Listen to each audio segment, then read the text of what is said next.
పుష్ప 2 సినిమాలో విషయం తెలిసిందే మనకి. దర్శకుడు దేవిశ్రీ ప్రసాద్, మైత్రి మూవీస్ మధ్యలో ఏదో ఇష్యూ నడుస్తా ఉందని కొన్ని రోజులుగా ఒక టాక్ అయితే వస్తా ఉంది. ఈ విషయంలో బ్యాక్‌గ్రౌండ్ స్కోర్ ఇవ్వడానికి మరో ముగ్గురిని సంప్రదించారు. దేవిశ్రీ ప్రసాద్‌ని కాదని మరో ముగ్గురిని ఎందుకు సంప్రదించారని కూడా కొంత రూమర్స్ అయితే క్రియేట్ అయితా ఉన్నాయి. వీళ్ళిద్దరి మధ్యల అంటే మైత్రి మూవీస్‌కి సంస్థకును మరి దేవిశ్రీ మధ్య వీళ్ళిద్దరికీ పడట్లేదు అని కూడా కొంత వార్తలైతే వస్తా ఉన్నాయి. దీనిపైన కొంతవరకు దేవిశ్రీ ప్రసాద్ మాట్లాడుతా ఉన్న విషయాలైతే మనకైతే తెలుస్తా ఉన్నాయి. ఏదైతే తను సుకుమార్, దేవిశ్రీ ప్రసాద్ వీళ్ళిద్దరు అంటే దేవిశ్రీ ప్రసాద్, సుకుమార్ వాళ్ళిద్దరు బాండింగ్ గురించి మనం మాట్లాడుకోన అవసరం లేదు. ఎందుకంటే గత కొద్ది రోజులకు మనం చూసామన్నమాట. సుకుమార్ గారు దేవిశ్రీ ప్రసాద్ లేకుండా నేను సినిమా చెయ్యను అని చెప్పిన సందర్భాలు, స్టేజ్‌ల మీద చెప్పిన సందర్భాలు మనం చాలా చూసాం. ఎందుకంటే వాళ్ళిద్దరి బంధం ఆ విధంగా ఉంటుంది. వాళ్ళిద్దరు కలిసి చేసిన సినిమాలు కూడా సూపర్ హిట్ సినిమాలైనాయి. దేవిశ్రీ ప్రసాద్, సుకుమార్ కాంబినేషన్‌లో వచ్చిన సినిమా ప్రతి ఒక్కటి కూడా దాదాపుగా విజయ కేతనం వేసింది. మనం పుష్పలో విజయం అంటే మన పుష్ప 1 ఏదైతే ఉందో దేవిశ్రీ ప్రసాద్ పాత్ర కీలకంగా ఉండేది. కానీ ఇప్పుడు దేవిశ్రీ ప్రసాద్ కాదని మరో ముగ్గురిని బ్యాక్‌గ్రౌండ్ స్కోర్ కోసం వేరేటోళ్ళని సంప్రదించడం ఏంది? తను చేసే పని వేరేటోళ్ళకి అప్పగించడం వల్ల కొంత అసంతృప్తిగా దేవిశ్రీ ప్రసాద్ అయితే కనబడతా ఉన్నాడు. ఏదైతే పుష్ప 2లో బ్యాక్‌గ్రౌండ్ స్కోర్ కోసము దేవిశ్రీ ప్రసాద్ పక్కన పెట్టి అజనీష్ ఘోష్నాథ్, శ్యామ్ సీఎస్‌ను తీసుకోవడం, మైత్రి నిర్మాతలు దేవిశ్రీ ప్రసాద్ సమయానికి బ్యాక్‌గ్రౌండ్ స్కోర్ ఇవ్వలేదని అందువల్లనే ముగ్గురిని తీసుకున్నామని మైత్రికి సంబంధించిన నిర్మాతలు చెప్పడం అయితే జరిగింది. కానీ టైంకు ఇవ్వలేదని దేవిశ్రీ ప్రసాద్ చెప్పినప్పటికీ కానీ దేవిశ్రీ ప్రసాద్ తను మాట్లాడుతూ నేను టైంకి ఇవ్వకపోవడం ఏంది, నేను టైంకి ఇచ్చాను, నేను టైంకి వస్తానని కూడా తనైతే చెప్పడం అయితే జరిగింది. ఇచ్చే ప్రయత్నం కూడా చాలా వరకు చేశానని కూడా తను గతంలో చేసిన వర్క్ గురించి తనైతే చెప్పడం అయితే జరిగింది. సుకుమార్ కూడా నిర్మాతను కాదని ఆర్ఆర్ భాగాల్ని విడగొట్టి మరో ముగ్గురికి అప్పగించిన దేవిశ్రీ ప్రసాద్ తన వంతు తాను సినిమాకి ఆర్ఆర్ ఇచ్చుకుంటూ వెళ్ళానని కూడా తనైతే చెప్పుకుంటూ వచ్చారు. దేవిశ్రీ ప్రసాద్ ఇచ్చిన ఫైనల్ కాపీనే ఫైనల్గా కానున్నట్టు కూడా కొంత ఇన్వైడ్ వర్గాలు అయితే చెప్తా ఉన్నారు. అతనిచ్చిన ఏదైతే గతంలో ఇచ్చినదే అది ఫైనల్ అయ్యే ఛాన్సెస్ అయితే కనబడతా ఉంది. అదేవిధంగా రాక్ స్టార్ని కాదని వేరే వాళ్ళపైన తీసుకొని ఇలా ఇవ్వడం కొంతవరకు అయితే దేవిశ్రీ ప్రసాద్ గారు అయితే కొంత అసంతృప్తి అయితే చెప్తా ఉన్నారు. నిన్న ఏదైతే చెన్నైలో జరిగిన ఈవెంట్లో పక్కన కనిపించినప్పటికీ కూడా దేవిశ్రీ ప్రసాద్ ఫంక్షన్కి కాస్త లేటు వచ్చారని కూడా విషయాన్ని నిర్మాత నవీన్ దేవిని అడిగారు. అండ్ దానికి దేవి కాస్త ఫీల్ అయినట్టు కూడా మనకైతే క్లియర్ కట్గా కనబడతా ఉన్నాడు. ఎందుకంటే దేవిశ్రీ ప్రసాద్ గారు మరి ఏదైతే ఆ ఈవెంట్కి సంబంధించి ఆ స్టేజ్ మీదకి వెళ్ళి తను మాట్లాడిన తీరు కూడా మనకైతే క్లియర్ కట్గా కనబడుతుంది.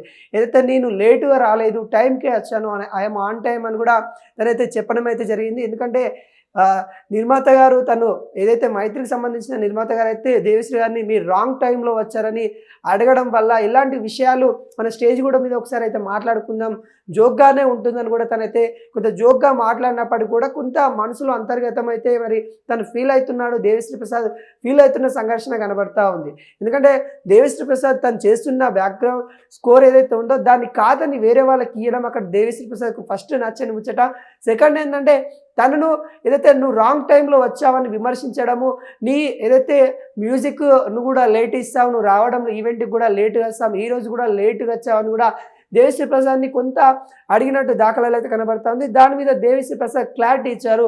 Sir I'm on time sir అని కూడా ఆయన క్లారిటీ ఇచ్చిన దాఖలాలు అయితే కనబడతా ఉన్నాయి. తను ఫంక్షన్కి కూడా టైంకే వచ్చానని కూడా తను చెప్పుకుంటూ ఈవెంట్ పైన చెప్తూనే కొంత నవ్వుకుంటూనే తను చురుకలు అంటించిన దాఖలాలు అయితే కనబడుతున్నాయి. లేటుగా కావడానికి కారణం కూడా తను చెప్పాడంటే తను లేటుగా వచ్చినప్పుడు కూడా దానికి సంబంధించిన ఏవైతే క్రెడిట్ కార్డు ఎవరు ఇవ్వలేదని తీసుకోవాల్సిన పరిస్థితి వచ్చింది. పేమెంట్ అయినా ఏదైతే పేమెంట్ గురించి ఏదైతే తనకు సంబంధించిన పేమెంట్లు ఏవైతే వాటి గురించి చెప్తూ లేట్ అయింది అని కామెంట్ చేస్తూనే బ్యాక్‌గ్రౌండ్ స్కోర్ కూడా విషయంలో కూడా మీరు ఈ విధంగానే తమతో చేశారు, నన్ను కాదని వేరే ముగ్గురికి ఇచ్చుకుంటా అంటే నేను చేసే పని ఏదైతే ఉంటుందో వేరే వాళ్ళని మీరు సంప్రదించారు అని తను కొంత అసంతృప్తి మన దేవిశ్రీ ప్రసాద్ చేసినట్టు కూడా తెలుస్తూ ఉంది. దాని మీద మనకు తెలుసు నిజంగా ఏదంటే మనం చేయాల్సిన పని వేరే వాళ్ళు చేస్తే కూడా కొంత మనం ఇబ్బందిగా ఫీల్ అవుతాము. ఆ ఇబ్బంది అనేది దేవిశ్రీ ప్రసాద్ దానిలో ఖచ్చితంగా కనబడతా ఉంది. అదేవిధంగా నిర్మాత శంకర్ ఉద్దేశించి మాట్లాడాడు. ఈ మాటలన్నీ దేవిశ్రీ ప్రసాద్ నేను వేదికపై ఎక్కువ సమయం అంటే తను వేదికపైన వెళ్ళినప్పుడు క్లియర్ కట్‌గా చెప్పాడన్నమాట. నేను స్టేజ్‌పై ఎక్కువ సమయాన్ని తీసుకున్నందుకు ఎవరైనా నన్ను క్షమించండి. ఎందుకంటే చాలా విషయాలు మాట్లాడేది ఉంది. గతంలో నన్ను చాలా లేట్ అని కూడా చెప్పారు. రాంగ్ టైంలో వచ్చావని చెప్పారు. లేట్‌గా మ్యూజిక్ ఇచ్చావని చెప్పారు. చాలా విషయాలన్నీ చెప్పారు. కానీ నాకు ఇచ్చిన బాధ్యతని సరైన టైంలో చేపడతా ఉన్నాను. కానీ దానివల్ల కొన్ని ఇష్యూల వల్ల కొంత లేట్ అయినప్పటికీ కానీ దాన్ని ఏదైతే మనకి ఫీడ్ అంటే మనకి వచ్చేది అవుట్‌పుట్ అనేది చాలా బాగుండాలి కాబట్టి ఖచ్చితంగా కొంత లేట్ అయినప్పటికీ కూడా నా వ్యక్తిగతంగా తను అడిగి ఇంత ఉండదు. అంటే వేరే వ్యక్తిగతంగా అడిగితే బాగుంటుండే. కానీ తను ఏదైతే నేను చేసే వృత్తిపరంగా అడిగాడు కాబట్టి కొంచెం ఇబ్బందిగా ఫీల్ అవుతా ఉన్నానన్నట్టు కూడా నిన్న దేవిశ్రీ ప్రసాద్ అయితే చెప్పడం అయితే జరిగింది. అదేవిధంగా బన్నీ సుకుమార్ పేర్లు తీసుకురాకుండా ప్రొడ్యూసర్‌కే తాను ఆన్ టైమ్ అని చెప్పడము చర్చనీయంగా జరుగుతూ ఉంది. అంటే ఇక్కడ ప్రొడ్యూసరు చేసిన మిస్టేక్ ఏవైతే ఉన్నాయో దేవిశ్రీ ప్రసాద్ గారిని అడగడము, ఏమని మీరు లేటుగా వచ్చారని అడగడం వల్ల దేవిశ్రీ ప్రసాద్ సార్ నేను ఆన్ టైంకే వచ్చాను. కాకుంటే మధ్యలో మనకు సంబంధించిన సినిమాకి సంబంధించిన వర్క్ మీరే ఇక్కడ అప్పచెప్పడం వల్ల ఏదైతే వెళ్ళి రావడానికి కొంత టైం పడిందని కూడా సినిమా పని మీదే వెళ్ళాను. ఆన్ టైంకే వచ్చానని కూడా తనైతే వ్యక్తం చేయడం అయితే జరిగింది. తనకు సంబంధించిన ఏదైతే ఈవెంట్ పబ్లిక్‌లోనే మాట్లాడుకుందామని తనైతే క్లియర్ కట్‌గా చెప్పిన దాఖలాలు అయితే కనబడతా ఉన్నాయి. తను చేసిన అంటే దేవిశ్రీ ప్రసాద్ గారు చెన్నైలో తను వేదిక మీద చేసిన మాటలు ఏవైతే ఉన్నాయో తను మాట్లాడిన తీరు కానీ కొంత సినిమా వర్గాల్లో చర్చనీయంగా జరుగుతూ ఉంది. గతంలో మనం కూడా ఏదైతే సంబంధించిన మైత్రి మూవీస్ సంబంధించిన బ్యానర్‌లో కొంత ఇబ్బంది దేవిశ్రీ ప్రసాద్ గారు ఎదుర్కొంటా ఉన్నారన్నట్టు కూడా మనకైతే తెలుసు. ఆ ఎదుర్కొనే నేపథ్యంలో ఇప్పుడైతే క్లియర్ కట్‌గా కొంతవరకైతే వాళ్ళ మధ్యలో కొంత ఇష్యూ నడుస్తున్నదన్నట్టు కూడా మనకైతే క్లియర్ కట్‌గా అర్థమవుతుంది. త్వరలోనే తను మాస్ పాట విడుదల కాను అన్నట్టు కూడా అందులో బన్నీ ఊరా మాస్ స్టెప్పులు వేస్తారన్నట్టు కూడా దేవిశ్రీ ప్రసాద్ చెప్పినట్టు కూడా మనకైతే తెలుస్తా ఉంది. తాను ఫస్ట్ ఫిదాకే అంటే అయినప్పుడు తన ఫస్ట్ లుక్‌కే దేవిశ్రీ ప్రసాద్ అయితే అల్లు అర్జున్ గురించి చెప్తా ఉన్నారు. పుష్పలో తన ఏదైతే లుక్ ఏదొచ్చిందో ఫస్ట్ దానికి నేను సినిమా బాగుంటుందని సినిమా గురించి చెప్తుండే అక్కడ జరిగిన ఇష్యూ గురించి కూడా దేవిశ్రీ ప్రసాద్ చెప్పే ప్రయత్నం కూడా చేశారు.